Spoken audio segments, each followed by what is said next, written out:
séance par l'élection d'un secrétaire de séance et j'ai reçu la candidature de Guy Préau. Y a-t-il d'autres candidatures? Monsieur Berland. Oh, vous êtes joueur, j'adore. Bien, je vais donc procéder successivement au vote et je vais donc proposer d'abord que nous votions sur la candidature de Monsieur Berland. Ça vous va? Vous faites comme vous voulez, madame. Oh, je vous remercie. Alors, bien, qui est pour la candidature de Monsieur Berland? Donc 3, avec les pouvoirs? Avec les pouvoirs. 5, abstention, contre. Qui est pour la candidature de Guy Préau? Saint-Michel ensemble avec pouvoir. Qui s'abstient? 5 abstentions. Merci, ça me fait plaisir. On verra si à la fin du conseil vous êtes toujours bon joueur. Et donc, voilà. Donc, merci Guy Préau et retenu candidat. Je vous fais passer la feuille de signature de présence. Alors, nous avons un point unique pour ce conseil municipal extraordinaire. Et un point particulièrement important, une décision absolument essentielle pour l'avenir de notre voilà, c'est le teasing. Et là, il n'y a plus de batterie. Alors, Rehard de Noël. Ouais. Quel teasing? Je pense qu'il faudrait qu'on fasse ça. Ouais. Je crois que nous sommes victimes de sabotage. Merci Madame Paul de rigoler à ma blague.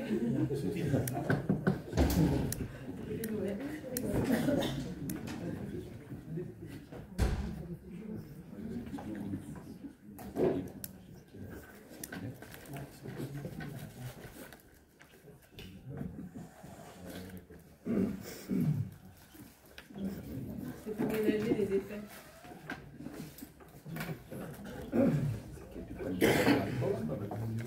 La voix lyrique de ce famille.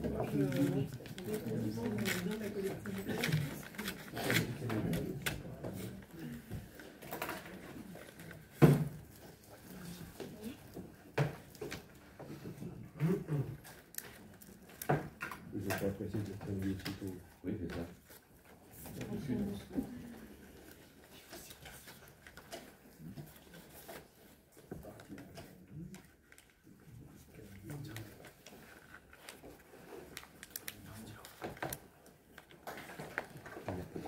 C'est le bazar.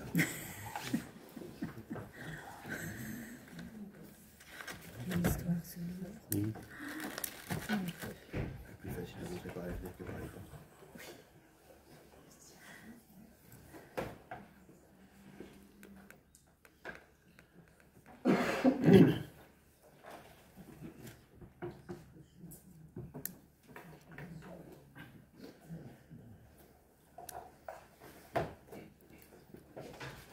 Je suis désolé, ça ne fonctionne pas, ça redijouille à chaque fois.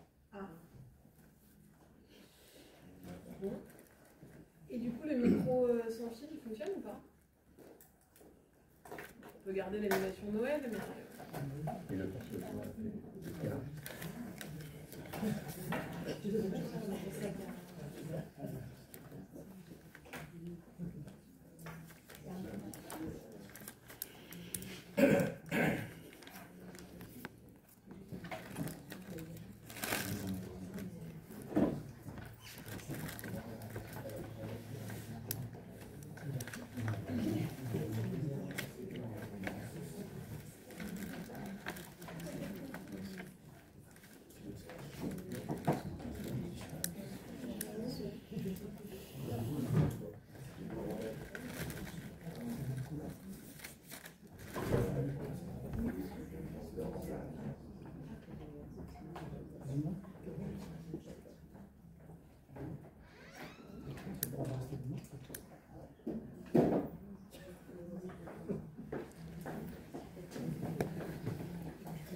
Oula, ça refonctionne.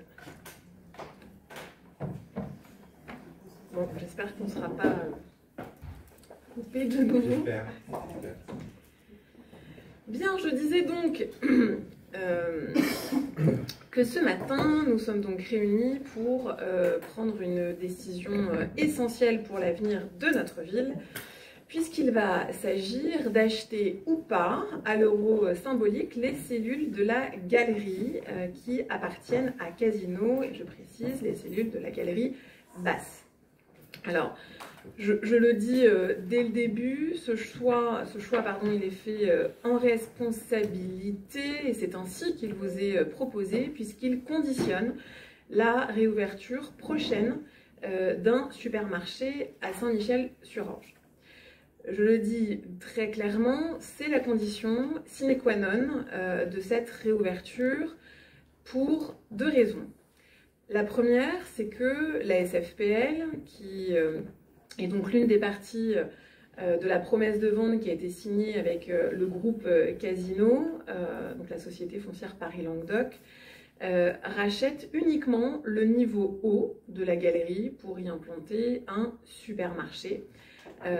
Et elle le fera en exploitation avec une enseigne que j'évoquerai tout à l'heure. Et la deuxième raison, c'est que le groupe Casino, je dis le groupe puisque ce sont à la fois Doco, Praxidis et IGC, donc je dis le groupe, comme ça c'est plus simple, lui veut vendre la totalité des cellules qu'ils ont dans cet ensemble. Un petit moment qui me permet de rappeler un contexte assez récent, puisque début 2024, nous avions été informés que notre hypermarché allait être repris successivement par d'abord Auchan et ensuite par Intermarché. Pour finalement apprendre que notre hypermarché ne faisait finalement pas partie de ceux qui avaient trouvé preneur dans le cadre de la vente des grandes surfaces du groupe Casino. C'était donc un coup dur parce que nous avions cru dans ces annonces, nous y avions cru puisqu'en plus nous en avions besoin pour la ville. Alors bien évidemment, une fois que nous avons eu cette nouvelle très désagréable, la ville s'est mobilisée pour trouver une solution. Nous avons d'abord lancé une pétition qui a recueilli plus de 2000 signatures et nous avons contacté un certain nombre d'enseignes dont plusieurs ont accepté de nous rencontrer. Et à ce moment-là, et de façon inlassable, nous avons présenté notre vision, notre projet pour le quartier. Nous avons montré qu'avec Action Cœur de Ville notamment, beaucoup avait déjà été fait et beaucoup bien évidemment restait à faire. Parce que au-delà des enquêtes commerciales indispensables que chaque enseigne peut mener pour savoir si il y a suffisamment de clients potentiels, il y a quand même la question de l'environnement quand on parle d'un potentiel futur magasin.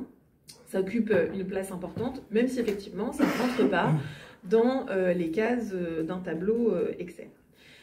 Donc dès 2020, avec l'action mature numéro 1, nous avons redressé la rue Berlioz, nous avons rendu accessibles les commerces, nous avons requalifié les abords de la rue, nous avons clarifié le stationnement et la circulation, nous avons refait la place Berlioz, la place Putlingen, et nous avons continué avec l'action mature numéro 2, puisque nous sommes en train aujourd'hui de rénover la place Marcel Carné pour la rendre plus ouverte, plus belle, plus accessible, plus tout en réalité. Elle sera véritablement méconnaissable. La rampe et l'escalier monumental qui seront créés vont permettre d'accéder plus facilement à la dalle haute et donc au futur supermarché. Et aujourd'hui, nul ne peut nier que la puissance publique, qui est emmenée par la ville et soutenue par beaucoup d'autres partenaires publics, est le fer de lance de cette rénovation sur le secteur. Mais malgré tous nos efforts, la question de la galerie restait un point épineux et une situation extrêmement compliquée. Parce que même avec toute la bonne volonté du monde, on ne peut pas contraindre un acteur privé à vendre son bien au prix et aux conditions qui nous arrangent. Donc, je rappelle qu'à ce stade, la ville est copropriétaire à hauteur de 12,18% seulement de cette galerie, de cet ensemble, alors que le groupe Casino, avec ses différentes filiales que j'ai citées, possède 51,33%. C'est-à-dire qu'aujourd'hui, Casino est absolument majoritaire et donc la galerie, elle est dépendante des décisions du groupe Casino. Alors, à partir de ce moment-là, on n'a pas besoin d'avoir fait oui ou n'importe quelle école de la vie pour se dire qu'à un moment, il faut qu'on puisse maîtriser foncièrement cette galerie pour pouvoir sortir de ce marasme. Alors, je sais que ça peut agacer certains, mais je vais quand même me permettre de rappeler, puisque les faits, rien que les faits, que cette situation financière et juridique, elle ne date pas d'hier, elle a plus d'un quart de siècle. Et pour le coup, à un moment, je veux bien avoir le dos large, mais à l'époque, j'avais 12 ans. Ceci étant, depuis plus de 18 mois maintenant, nous bataillons sans relâche. Nous avons frappé à toutes les portes. On a parfois même mis le pied dans l'entrebâillement pour se faire entendre et on a multiplié les rendez-vous. À chaque fois qu'on a cru pouvoir annoncer une bonne nouvelle, il y avait une autre épine qui se plantait dans notre pied, à peu près toutes les semaines. Et depuis 1 an et demi maintenant, on a vécu véritablement les montagnes russes.